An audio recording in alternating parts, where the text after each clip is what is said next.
자, 7위 주사위는 던져졌다. 8위 결선은 없다. 결선에 가자. 이와 관련된 민주당 호남 지역 경선에 대한 이야기 해보겠습니다.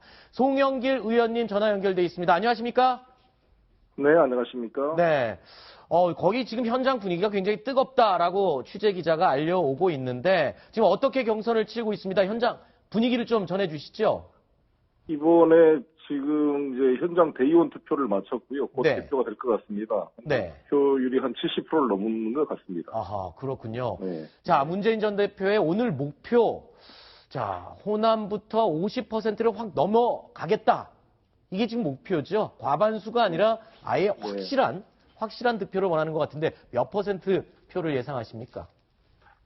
뭐 예상하기는 그렇고 과반수는 넘을 걸로 저희도 예상하고 있습니다. 과반수라고 하면 50%를 말씀하시는 건가요? 더 뭐 여러 가지로 뭐 60% 이상으로 저희는 기대를 하고 있습니다. 60% 이상까지 기대를 하고 있다. 압도적인 지지를 지금 계속 외쳐주고 있는데 자, 만약에 오늘 경선이요. 문재인 전 대표가 50%에 미치지 못하는 결과가 나온다. 그렇다면은 전략이 달라질 수밖에 없겠죠. 그렇죠. 여러 가지로 또 저희가 노력을 또 다시 해야겠죠. 다른 방향으로. 예. 네. 그래도 아마 그런데 이제 지금 특히 우리 호남인들은 네. 누구보다도 정권 교체에 대한 열망이 크시기 때문에 네. 될 수 있는 후보에게 전략적 투표를 해 주셨다고 저는 기대하고 있습니다. 네, 될 수 있는 투표에게 전략적인 투표를 하는 호남 민심이 있다라고 말씀을 해주셨는데 지금 저기 스튜디오에요. 박지원 국민의당 대표께서 나와 있습니다. 그런데 오늘 오전에 안철수 대항마로 문재인 후보가 되면 좋겠다라고 한 라디오 방송에서 이야기를 했습니다. 문 캠프 쪽에서 이 말을 어떻게 받아들이십니까? 저희는 감사하게 받아들입니다. 우리 박지원 대표께서 문 대표에 대한 관심이 많으시니까 네. 문재인 대표가 돼서 정권 교체를 확실히 할 수 있도록 저희가 최선을 다하겠습니다. 네. 뭐 안희정 후보가 되는 것보다는 좀 쉬운 상대다라고 바꾸어서 해석을 할 수 있을 것 같은데 그래도 고맙게 받아들이십니까? 네, 뭐 안희정 후보를 도와줄 말이 될 수도 있는데요. 저희는 뭐 사람에 따라 생각이 나름이니까 금방 우리 박지원 대표께서도 안철수 후보가 여러 가지로 그걸 이겨내서 나왔다고 말씀하신 것처럼 문재인 후보도 수많은 공격을 견뎌내면서 4년 동안 이 지지율 1위를 유지하는 게 쉬운 일이 아닙니다.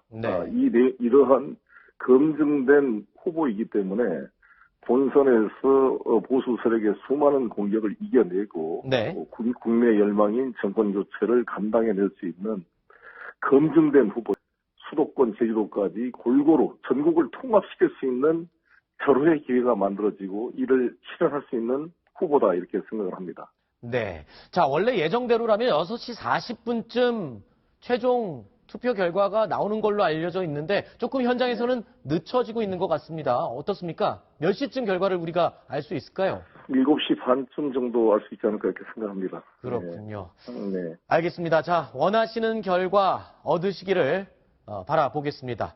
네, 감사합니다. 전화 연결 고맙습니다. 네, 고맙습니다. 자, 이어서요. 안희정 후보 캠프의 멘토 단장을 맡고 있는 박영선 의원도 저희가 전화로 연결을 해놨습니다. 박 의원님 안녕하십니까? 네, 안녕하십니까? 네. 자, 안희정 지사는 지금 어떻게 경선 준비하고 어떤 마음으로 지금 기다리고 계신가요? 네, 안희정 지사는 그 뉴클릭을 하겠다. 이제 새로운 길을 가겠다라는 그 새로운 화두를 오늘 이제 광주 현장에서 던졌죠. 네. 그래서 안희정이 가는 새로운 길, 그리고 낡은 대한민국을 이제 그 고리를 끊어내고, 새로운 대한민국, 새 시대의 시대 교체의 인물로는 젊은 대한민국, 그리고 젊은 후보가 필요하다라는 그러한 마음으로 경선에 임하고 있습니다. 네, 조금 전에 송영길 의원의 말로는 지금 문재인 전 대표의 경우 지금 오늘 60%를 예상하고 있다, 바라고 있다 이렇게 얘기를 하고 있어요. 자, 안희정 캠프 쪽에서는 오늘 결과 예측 어느 정도로 보고 계십니까? 원래 문재인 후보 캠프는 이 광주 호남 지역에 가장 그동안에 공을 많이 들여왔고 또 치중해 왔습니다. 그래서 당초 목표가 65%입니다. 이곳에 이제 자주 올 수가 없었거든요. 네네네. 그래서 이 지역이 가장 취약 지구입니다. 네. 그래서 이 안희정 후보 캠프의 목표는 문재인 후보가 60%를 넘지 않는다면 네. 역전이 가능하다 이렇게 보고 있습니다. 네. 사실 여기가 지금 굉장히 취약하고 힘든 지역이다라고 방금 말씀해 주셨는데 다음이 충청권 아닙니까? 거기서는 네네. 아주 여유 있게 충분한 지지를 받을 수 있다라고 생각을 하고 계시겠군요. 네, 그렇습니다. 예. 네. 자, 그리고요. 같은 질문입니다만 여기 지금 스튜디오에 박지원 대표께서 나와 있습니다. 그런데 오늘 아침 라디오 방송 혹시 얘기 들으셨나요? 안희정 네, 후보가 좀 버겁다, 힘들다 이런 평가를 했습니다. 어떻게 보십니까? 그것은 사실이고요. 네. 실제 여론이 그렇습니다. 그래서 더불어민주당의 박지원 그 대표님 입장에서는 문재인 후보가 되기를 바라는 마음이 있으실 겁니다. 네. 네. 그렇군요. 자, 지금 이제 결과 관건은 네네. 이 더불어민주당의 경선을 통해서 이 당심과 민심이 과연 일치할 수 있느냐, 이제 그러한 문제가 있죠. 네. 네, 그렇군요. 자, 지금 네. 경선 결과가 조금 늦어지는 것 같은데 7시 반쯤 나온다고 하는데 저희도 같이 결과를 지켜보겠습니다. 의원님 오늘 전화 연결 고맙습니다. 네, 감사합니다. 네. 자, 박지원 대표께 묻겠습니다. 송영길 의원 그리고 박영선 의원, 자 문재인 전 대표와 지금 안희정 지사 양쪽의 이야기를 들었습니다. 오늘 아침 라디오 발언 때문에 지금 반응이 양쪽 다 감사하다고 합니다. 제가 오늘 아침 안희정 지사가 후보가 되면은 버겁다 네, 하는 소리는 저희가 버겁다는 소리입니다. 그렇죠. 예. 지금 박영선 특보단장께서는 문재인 후보를 상대로 하는데 안희정 지사가 후보가 되는 것을 버겁다고 해석을 하시는데 네, 안희정 지사가 민주당의 후보가 되면은 저희가 버겁습니다. 그래서 저는 간절히 네. 문재인 후보가 민주당의 대통령 후보가 꼭 되기를 지금 이 순간에도 빌고 있습니다. 네. 그러니까 그 2012년 대선과의 어떤 그 연관성 때문에 그런가요? 당시 2012년 대선 때 안철수 대선 후보가 이 문재인 후보로의 단일화를 위해서 자진 사퇴하지 않았습니까? 그러니까 이제 그것에 대한 어떻게 볼까요? 이번 대선에서만큼은 그 반대 결과가 있어야 되는 거 아니냐? 그런 기대 심리도 좀 있다고 볼 수 있습니다. 거듭 말씀드리지만 저는 2012년도에 노무현 문재인 저분들에 의거해서 대북송금 특검으로 감옥 갔다 나와가지고 전혀 그 사실도 모르고 개입도 하지 않았습니다. 그렇기 때문에 저는 그것과는 관계없이 지금 우리 대한민국의 현 상황이 그러하다 이겁니다. 저는 6, 7개월 전부터 반기문, 황교안, 그 누구의 보수권 후보도 저분들은 후보가 아니다. 그리고 민주당에 수많은 분들이 나와서 지금도 여론조사에 같이 나오지만은 저분들은 후보가 아니다. 문재인과 안철수의 대결이 된다.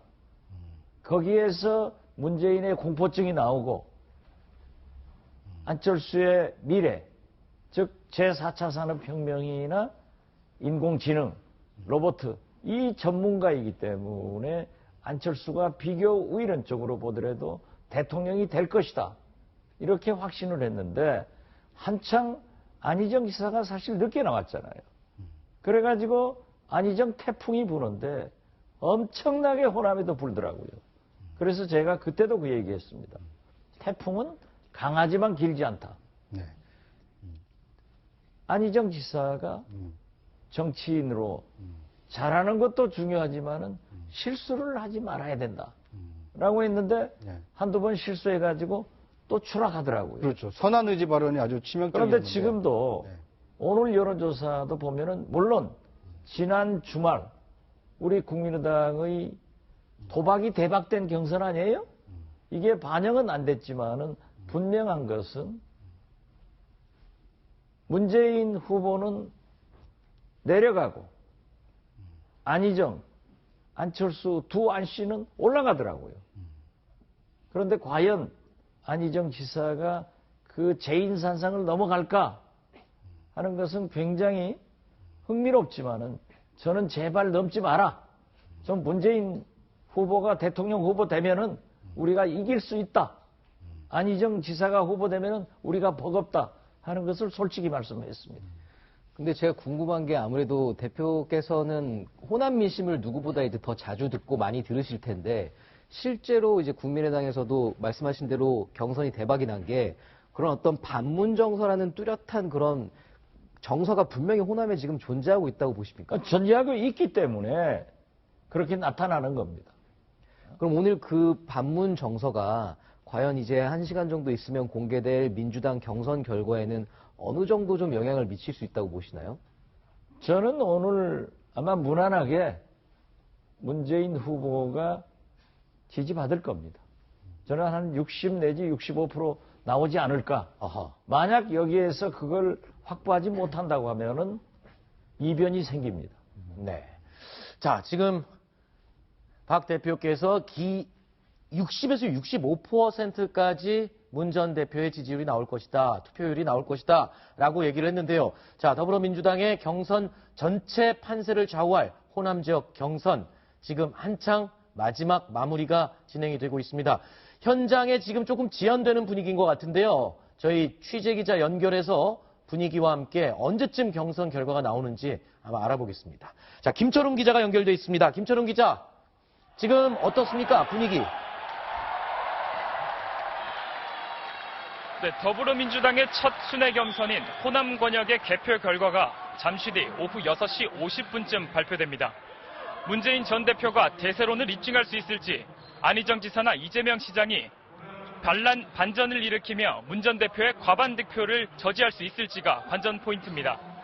개표는 오후 5시쯤 현장 투표가 종료된 직후 시작됐고 각 캠프별 참관인들이 지켜보는 가운데 수기로 진행되고 있습니다. 곧 발표되는 개표 결과는 지난주에 실시한 호남 권역 투표소 결과와 지난 주말 진행된 ARS 투표, 그리고 오늘 치러진 대의원 현장 투표를 합산한 수치입니다.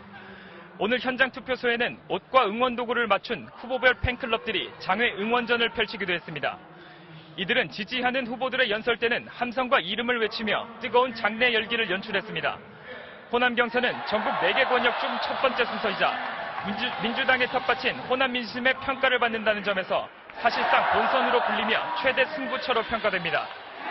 때문에 후보들은 올해 지방 일정 중 호남을 가장 많이 방문했을 정도로 정성을 쏟았고 각 캠프 관계자들도 길게는 일주일 전부터 광주에 머무르면서 바닥 민심 다지기에 주력했습니다. 더불어민주당은 오늘 호남에 이어 모레 충청, 금요일에 영남, 그리고 다음 주 월요일 수도권 광원에서 순회 경선을 치른 후 대통령 후보를 결정하게 됩니다. 지금까지 광주에서 채널A 뉴스 김철웅입니다. 네, 김철웅 기자가 수고해 줬습니다. 자, 강경석 기자, 지금 김철웅 기자가 말미에 잠깐 설명을 했는데 이 호남 지역 경선이 실제로 본선으로 가는 바로미터가 된다. 그래서 중요하다라고 했는데 그 의미를 좀 더 자세히 설명을 해주시죠.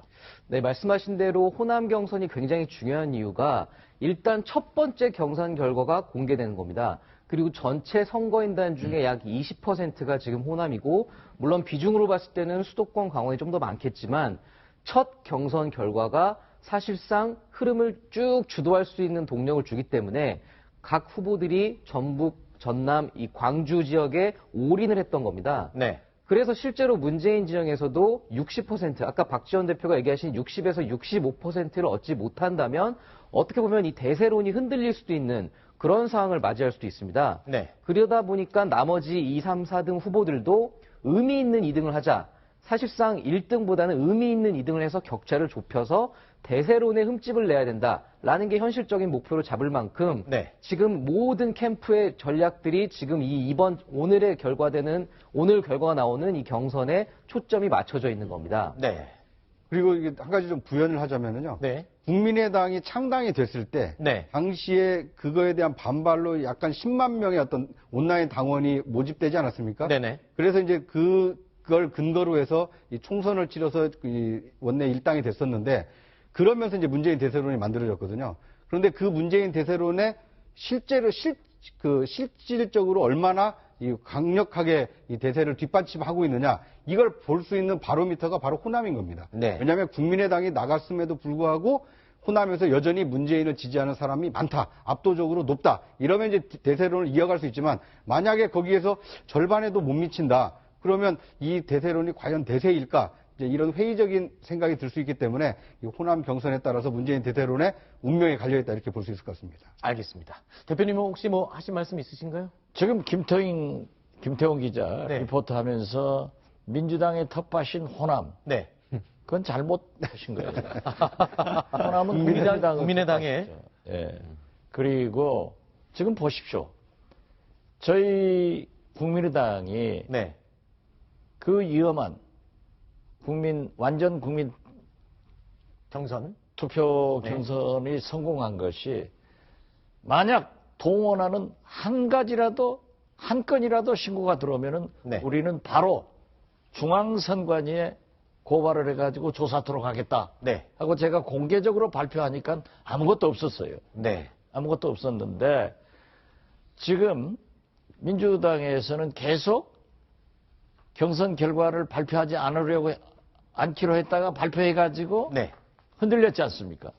전라북도에서 그러한 학생들을 이용한 것이 있어도 당에서는 함구하고 있다고요. 그런데 오늘 지금 현장만 보더라도 네네. 저러한 사람들을 동원해서 유니폼을 입혀가지고 마치 대의원인 양, 알겠습니다. 투표권인 양 하는 예, 것은 호도하고 있는 겁니다. 알겠습니다. 저게 구정치예요. 그 저게 부분은 문제인식 지금- 예, 예. 정치면은 절대 어렵다 하는 것을 알겠습니다. 다시 지적합니다. 네, 국민의당 대표로서 상대당 입장에서 바라보는 자 민주당 경선에 대한 지금 문제점 제기를 해주신 부분이고요. 저희 뉴스탑10의 편집 의도와는 상관이 없음을 시청자 여러분께 먼저 양해 말씀 또 드리겠습니다. 자 그리고 오늘 민주당 호남 경선 여기서요 이 주자들이 또 어떻게 해서 선거인단 대리 투표인단의 마음을 살려고 했었는지 연설 내용을 저희가 영상으로 준비해봤습니다. 함께 확인해 보시겠습니다. 지난 대선 호남 마지막 유세 때 금남로를 가득 메웠던 노란 바람개비 물결이 아프게 떠올랐습니다. 죄송합니다. 제가 부족했습니다. 다시는 호남에 좌지를 들이지 않겠다. 51대 49가 아니라 압도적인 대선 승리가 필요합니다. 호남이 만들어주셔야 합니다. 저는 1987년 김대중 후보 대학생 청년 자원봉사자였습니다. 저는 그 노무현 대통령님과 함께 정권 재창출의 역사를 만들었습니다. 최근에 제가 우클릭한다고들 걱정하십니다. 저는 우클릭이라고 생각하지 않습니다. 민주당의 뉴클릭입니다. 1%만 잘 사는 나라가 아니라 99%가 함께 잘 사는 나라를 만들어라. 김구 선생이 못다 이룬 자주 독립의 꿈을, 김대중 대통령이 못다 한 평화 통일의 꿈을, 노무현 대통령이 못다 이룬 반칙과 특권 없는 세상의 꿈을 저 이재명이 여러분께 만들어 드리겠습니다.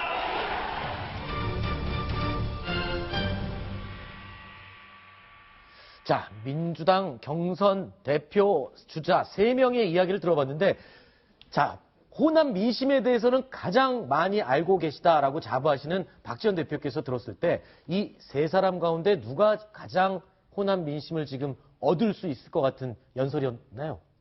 의외로 이재명 네. 후보의 득표가 상당히 많을 겁니다. 아, 그래요? 네. 어떤 부분 때문에 그렇죠? 이 연설. 제 바람이 네. 문재인 후보가 대통령 후보 되는 것을 네. 호남에서부터 석권에서 올라오기를 바라는 게 있어서 네. 또 자기들이 주장을 하기 때문에 네. 60 내지 65%는 득표할 것이다 했는데 네. 이재명 후보의 득표가 네. 상당히 높을 것이다. 아. 물론 다수를 점할 수는 없지만은 네네. 안희정 후보와 합쳐지면은 이변이 날 수 있다. 아하. 저는 그렇게 봅니다. 의미 있는 2등 자리가 누구에게 돌아가느냐 이 부분도 그 관전 포인트가 되겠다. 이렇게 지금 말씀해 주고 계시는데요. 저도 박지원 대표가 한 얘기에 굉장히 공감을 하는 게 네. 저도 이재명 시장이 의외의 결과를 낼 수 있다고 봅니다. 특히나 그래요? 호남 정서가 네. 굉장히 어떻게 보면은 종잡기 힘든 점들이 있습니다. 네. 여론조사에서는 분명히 잡히지 않았던 민심이 있었을 겁니다. 네. 그래서 아까 박지원 대표 말씀하신 대로 문재인 65%, 이재명 15%에서 20% 사이 만약에 득표를 하고 안희정 지사가 3등으로 떨어져 버리면 사실상 경선이 끝난다고 봐야 됩니다. 네. 아무리 이거를 뒤집으려고 해도 그 차이를 뒤집기가 어려워질 수 있습니다. 네. 그렇군요. 그러니까 저도 지금 뭐 10분 뒤면 이제 결과가 나오기 때문에 네네. 얘기하기는 굉장히 조심스러운데 가장 손해를 보는 사람은 문재인 대표일 수밖에 없습니다. 왜냐하면 대세론에 모든 사람이 대세로 알고 있기 때문에 네. 대세라고 인정받으려면 최소 60%를 넘어야 된다. 점점 올라가네요. 마지노선이 원래 50%였는데. 그러니까 마지노선이 자꾸 높이기 때문에 네. 그걸 못 넘으면 59.5%를 얻어도 이게 대세론이 흔들리는 거 아니냐 이런 평가를 받을 수밖에 없거든요. 네. 근데 이제 가장 불리한 사람은 문재인 전 대표고 네. 가장 유리한 사람은 거꾸로 이재명 후보입니다. 왜냐하면 전국 득표율에서는 굉장히 낮지만 네. 전국 득표율이 지금 이제 10% 언저리인데 네. 만약에 호남에서 20%를 얻으면 아니 이재명 후보는 2배나 얻었다 호남에서. 네. 그러니까 이재명 쏠림 현상이 있는 거 아니냐 그렇죠. 이런 평가를 받을 수 있는 거거든요. 그러니까 이것은 절대 평가가 아니라 상대 평가이기 때문에 네. 본인이 지금 여론조사에서 받은 것보다 얼마나 더 얻느냐. 네. 그래서 그 뭐 인상적인 득표를 보여주느냐. 이거에 따라서 이후 경선이 달라지기 때문에 저는 가장 불리한 사람은 문재인이고 가장 유리한 사람은 이재명 시장이 아닐까 싶습니다. 그 전반적인 어떤 큰 흐름에 대해서는 저도 공감을 하는데요. 네. 이런 부분도 좀 생각할 필요가 있을 것 같아요. 그동안의 호남 유권자들의 야권의 지지 이런 것들에서 우리가 중요하게 여기는 이유는 호남만 놓고 보는 게 아니라 사실 수도권까지 연결되어 있는 어떤 그렇죠. 표심이라는 부분을 지적을 했는데 최근에는 그런 부분이 조금 미묘하게 달라지는 부분도 있습니다. 호남의 정서라는 부분이 꼭 호남 출신의 수도권과 그대로 이어지지 않고 또 지금처럼 어쨌든 국민의당이 됐든 민주당이 됐든 정권교체 가능성이 높아진 상황에서는 호남 민심도 한쪽에 우리가 꼭 어떻게 보면 뭐 전부 다 몰표만 주는 데냐 이런 식의 반대의 전략적 선택을 할 수도 있다라고 보거든요. 네. 그래서 그런 어떤 경쟁들이 상당 부분 이어지기를 바라는 마음, 그게 민주당 내지는 야권의 저 흥행에 도움이 되리라는 마음도 저는 실제 있을 거라고 봐서 문재인 후보가 꼭 압도적이 안 된다고 그게 네. 바로 문재인 대선을 꺾이는 걸로 연결되지는 않을 수도 있다고 봅니다. 지금 이제 아마 현장 화면이 들어온 것 같은데 개표 결과를 다 기다리고 있는 것 같습니다. 네. 발표 직전 상황인 것 같습니다. 그런데 오늘 경선에서 적어도 문재인 전 대표가 압승을 거뒀다라는 말을 듣기 위해서는 저는 적어도 70%는 얻어야 한다고 봅니다. 점점 더 올라가네요. 70%요? 안철수 전 대표가 전북에서 72% 얻었습니다. 네. 그리고 전남까지 합치면 한 65% 됩니다. 네. 근데 오늘 만약에 저기서 그 정도 비슷한 수치가 나오지 못한다. 네. 그러면 분명히 호남에는 반문 정서가 존재한다. 이런 얘기로 계속 대세론의 흠집을 받을 가능성이 있습니다. 네. 그러니까 이 강 기자가 기사를 쓰는 사람 아닙니까? 네. 이렇게 비교를 한단 말입니다. 예. 그러니까 안철수는 70% 가까이 얻었는데 문재인은 못 얻었다. 네. 그러니까 호남에서는 안철수가 더 높은 지지를 받는다. 네. 그러니까 이 정치라는 것이 절대 평가가 아니라 상대 평가이기 때문에 네.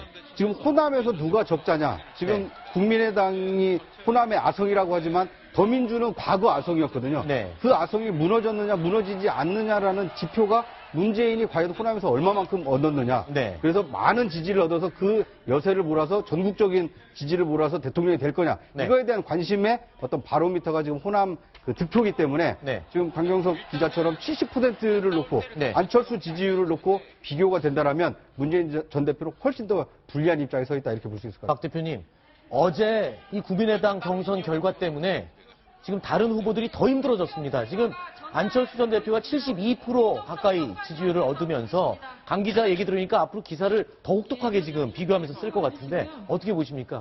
동의하십니까? 강 기자 말에? 동의합니다. 아, 그렇습니까? 그리고 모든 분들이 문재인을 지지하지 않는다고 하는데 왜 그렇게 여론조사가 높냐 네. 하는 것이 호남 사람들의 공통된 네. 어떤 의미에서 보면은 수도권에도 똑같은 얘기를 합니다. 네. 물론 저를 만나는 사람이니까 네. 저에게 유리한 얘기도 할 수 있겠지만은 제 아내나 네. 전혀 모르는 사람들도 그런 얘기를 듣고 와서 얘기하는데 사실 저는 전라북도 보십시오. 네. 광주 전남에서 그러한 바람을 불어주니까 네. 전라북도는요 특성이 있습니다. 바람이 늦게 불어가지고 되게 쳐버려요. 네. 그런데 오히려 훨씬 더 높게 나오는 걸 보면은 네. 잠시만요. 네, 지금 현장에서 결과 발표를 하는 중입니다. 내용을 함께 들어보시겠습니다. 호남권 전국 대의원 현장 투표 결과 순으로 발표하고 마지막으로 최종 합산한 결과를 발표하겠습니다. 오늘 발표한 득표율은 유효 득표수의 득표율을 말합니다. 첫 번째로 지난 3월 22일 네, 원래 예정대로라면은 이제 6시 40분에 발표를 하려고 했었는데 개표가 조금 지연이 되면서 앞으로 한 5분에서 10분 안에 최종 결과가 나올 것 같습니다.